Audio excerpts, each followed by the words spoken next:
बिस्मिल्लाहिर्रहमानिर्रहीम। अस्सलाम वालेकुम। आज 7 अप्रैल है और दिन है जुमेरात का। कुछ ही देर बाद, कुछ ही मिनटों बाद सुप्रीम कोर्ट ऑफ पाकिस्तान अपना फैसला अनाउंस कर देगी और इस वक्त मैं सुप्रीम कोर्ट के साथ ही बैठा हूँ। ये वीडियो रिकॉर्ड करते ही मैं सुप्रीम कोर्ट ऑफ पाकिस्तान चला जाऊँगा और वहाँ से आपको अपडेट करेंगे जैसे ही फैसला आएगा। फैसले के हवाले से इससे पहली वीडियो में मैं तफसील से बात कर चुका हूँ कि जो रिमार्क्स आए, जो जजेस ने तासुर दिया, वो वाज़ेह तौर पर यही था कि स्पीकर की रूलिंग तो गैर आईनी है, लेकिन अब मामला इलेक्शन की तरफ ही जाएगा। सब जाएं, इलेक्शन लड़े, जिसको मैंडेट मिले वो आए, वो हुकूमत करे, वो आकर और वज़ीर-ए-आज़म बने, अचकन पहने, शेरवानी पहने और हुकूमत करे। लेकिन इमरान खान के लिए हुए मैंडेट पर, पीटीआई के लिए हुए मैंडेट पर, उस मैंडेट को करोड़ों रुपए खर्च करके, लालच देकर, धमकियों के ज़रिए, कॉल्स करवा के, इधर मिला के, और इस तरह से वज़ीर-ए-आज़म शहबाज शरीफ को नहीं बनना चाहिए। तासुर तो यही मिला, लेकिन ज़ाहिर है कुछ मिनट बाद ही जब फैसला आ जाएगा तो बात करेंगे। लेकिन बल्कि दो इंपॉर्टेंट चीज़ें हैं। एक यह है कि बहुत ज़्यादा इसके ऊपर बात हो रही है और बड़ा फातिहाना अंदाज में इसको बताया जा रहा है बास टीवी चैनल्स के ऊपर कि अटॉर्नी जनरल पाकिस्तान खालिद जावेद खान साहब ने कहा कि जो रूलिंग है स्पीकर की, उसका मैं दिफा नहीं करूंगा। और दूसरा यह है कि जैसे ही फैसला महफूज हुआ तो आखिरी लम्हात में जब ये चल रहा था तो एक इदारा कौन सा है वो रेस्क्यू के लिए आ गया, अपोजिशन की 12 जमातें भानमती के कुंबे की, उसके लिए आ गया, रेस्क्यू के लिए आ गया। अच्छा, पहले बात कर लेते हैं अटॉर्नी जनरल साहब वाले मामले पर। अटॉर्नी जनरल पाकिस्तान देखें, उन्होंने बहुत ज़बरदस्त उनकी मूव थी। उन्होंने जब ये देखा कि सबसे पहले देखें ना, जब ये केस शुरू हुआ तो डॉक्टर बाबर रवान साहब ने दलाइल दिए, डॉक्टर बाबर रवान के बाद अली जफ़र साहब ने दलाइल दिए, फिर आपने देखा नईम बुखारी साहब ने दलाइल दिए, उनसे पहले इम्तियाज़ सिद्दीकी साहब ने दलाइल दिए। तो 4-5 वकील पहले इस एक पॉइंट पर दलाइल दे चुके थे, आर्टिकल 69 कि सुप्रीम कोर्ट आर्टिकल 69 में नहीं जा सकती, सुप्रीम कोर्ट नहीं देख सकती। लेकिन अटॉर्नी जनरल पाकिस्तान जो कि पहले दिन से कोर्ट रूम में एक एक मिनट मौजूद रहे, वो देखते रहे, वो समझते हैं चीज़ों को। देखें, अच्छे वकील की यही निशानी होती है। मैं अब आपको बताता हूँ कि हामिद खान साहब ने पनामा में क्या किया था और फिर नईम बुखारी साहब ने आगे क्या किया जिस वजह से पीटीआई केस जीती। हामिद खान साहब जब केस लड़ रहे थे तो हामिद खान साहब शायद लीगल पॉइंट्स उनके बहुत अच्छे हों, बहुत ज़बरदस्त हों, नईम बुखारी साहब से भी शायद तगड़े हों उनके लीगल पॉइंट। लेकिन आपने जजेस को साथ लेकर चलना होता है, आपने जजेस को बोर नहीं करना होता, आपने ऑफेंड नहीं करना होता जजेस को। आप जब देखते हैं कि एक चीज़ पे जज नहीं सुनना चाह रहे, आप तरीके से कहीं और आगे चले जाते हैं, फिर आहिस्ता से मोड़ आते हैं पीछे। हामिद खान साहब ने क्या किया, लंबी लंबी नवाज शरीफ की तकरीरें, इर्रेलेवेंट चीज़ें पढ़ना शुरू कर दी, लंबी लंबी, और उस तरह से केस नहीं लड़ सके जिस तरह से लड़ना चाहिए था। तनकीद हुई, रिमार्क्स आए और हामिद खान साहब केस से अलग हो गए। और फिर जब केस नईम बुखारी साहब ने आके लड़ा, ज़बरदस्त लड़ा, जानदार तरीके से लड़ा, शानदार तरीके से लड़ा पनामा का केस, और वो जहाँ देखते थे कि जजेस थोड़े से कहते हैं यार ये क्या कर रहे हैं, वो वहाँ से आगे निकल जाते थे। फिर वो उनका एक मिजाज है, वो ज़ाहिर है इस तरह की गुफ्तगू करते हैं, लाइटर नोट पे बात करते हैं। जब जजों के चेहरों पे मुस्कुराहट आती थी तो कहते थे सर एक बात कहूँ, अगर आप नाराज़ ना हो जाए। कहते हैं हाँ कहें सर, वो एक चीज़ छोड़ा है था आपसे डर के, तो अगर आप इजाज़त दे तो वो ऐसे 2 मिनट में बयान ना कर लूँ बस, लेकिन आपके चेहरे पर मुस्कुराहट रहनी चाहिए। यानी एक तरीका होता है, इस तरह से आप इंगेज रखते हैं जजेस को। आप कोई जब देखते हैं जज बोर हो रहे हैं, उनको समझ ही नहीं आ रही, आप इररिलेवेंट चीज़ें पढ़ते रहते हैं, तो ये तरीका नहीं होता। आज अटॉर्नी जनरल पाकिस्तान ने जब ये देखा कि पिछले 2 रोज से हमारी लीगल टीम के जितने खिलाड़ी मैदान में उतरे हैं, कोई एक भी जजेस को आर्टिकल 69 पे कन्विंस नहीं कर सका, एक आध तगड़ा पॉइंट डाल के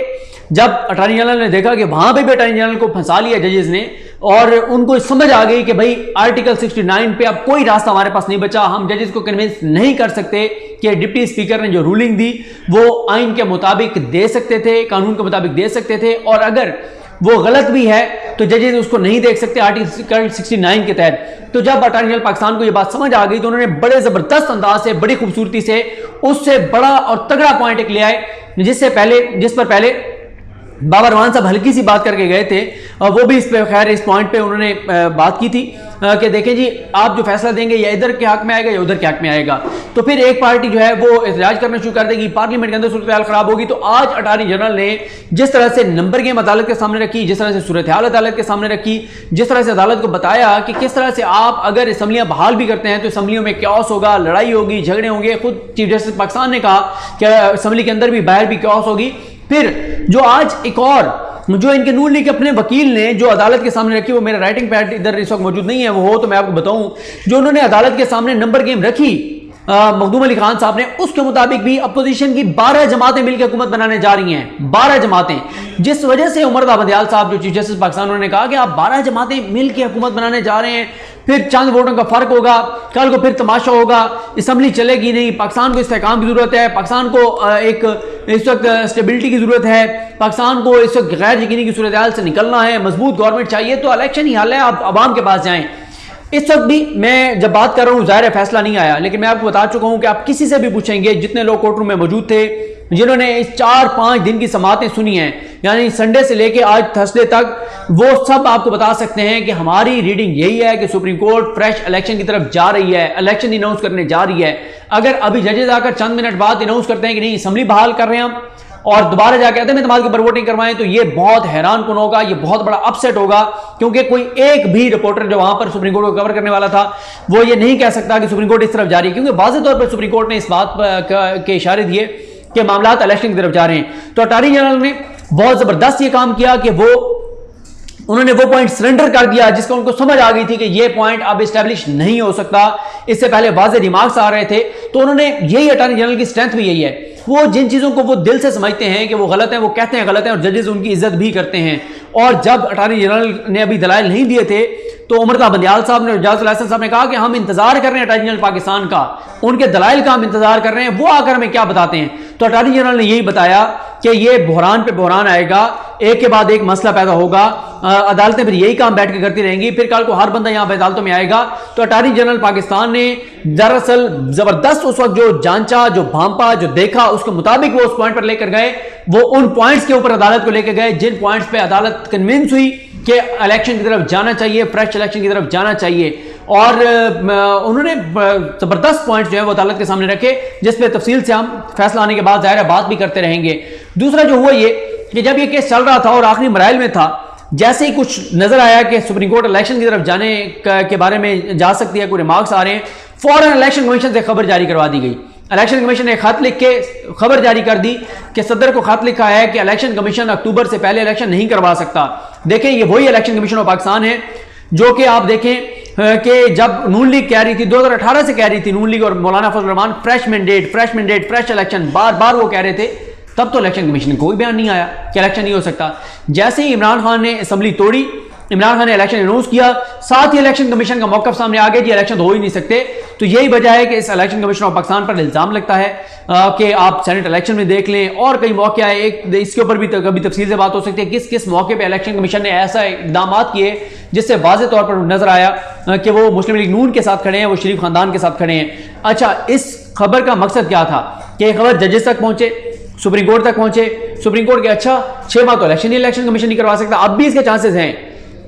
कि जजेस आगे पूछें कि इलेक्शन कमीशन तो कह रहे हैं 6 माह वो इलेक्शन नहीं करवा सकता, तो फिर क्या करें। निगरान सेटअप तो 6 माह नहीं, वो तो 3 माह के लिए आना है, वो तो 90 दिन में इलेक्शन करवाने हैं। लेकिन मेरा ख्याल है सुप्रीम कोर्ट को भी ये बात समझनी चाहिए कि इलेक्शन कमीशन की इस वारदात का मकसद क्या है, क्यों ये रेस्क्यू करने आया है। जब ये देखा कि फैसला मुस्लिम लीग नून के खिलाफ आ सकता है, शरीफ खानदान के खिलाफ आ सकता है, PDM के खिलाफ आ सकता है, तो वो जो है वो इनकी मदद को आन पहुंचे। तो सुप्रीम कोर्ट को चाहिए कि इनको अहकामात दे कि भाई अगर इलेक्शन कमीशन ने इलेक्शन ही नहीं कराना तो फिर इलेक्शन कमीशन का काम क्या है, फिर इनकी तैयारी क्या है। जब PDM कह रही थी फौरन इलेक्शन की कोई वजाहत नहीं आई, इमरान खान ने कहा तो फौरन खबर आ गई। और मैं, आप देखें, मेरी जिन्होंने आखिरी 4-5 वीडियो सुनी है, मुझे अपनी वो वीडियो याद नहीं जिसमें मैंने कहा था कि डान का मैं नाके दूं, लेकिन डान ने जो खबर लगाई है वो दुरुस्त लगाई है कि इलेक्शन कमीशन इलेक्शन के लिए तैयार नहीं है, इलेक्शन कमीशन इलेक्शन के लिए तैयार नहीं होगा, इलेक्शन कमीशन इलेक्शन नहीं करवाएगा। उसकी बहुत सारी रीजन बताई, ये कुछ तो जेन्युइन इश्यूज हैं, लेकिन वो उस वक्त क्यों नहीं थे जब PDM कह रही थी, जब नून लीग और शरीफ खानदान कह रहा था, जब पीपल्स पार्टी और मौलाना कह रहे थे। आज ये जो खबर चलवाई गई, इसका वाज़ेह मकसद बदनीयती नजर आता है, इसका वाज़ेह मकसद सुप्रीम कोर्ट पर असरअंदाज होना हो सकता है, इसका वाज़ेह मकसद शरीफ खानदान को रेस्क्यू करना हो सकता है, ताकि तासुर यही जाए कि इलेक्शन कमीशन तो इलेक्शन करवा नहीं सकता। लेकिन इस वक्त जो सूरत हाल है वो यही है कि तकरीबन को 1.5 घंटे के अंदर अंदर फैसला आ जाएगा, बल्कि जब ये वीडियो अपलोड होगी शायद 1 घंटा रह गया हो, पौना घंटा रह गया हो जब ये वीडियो अपलोड होगी। तो अब जो है वो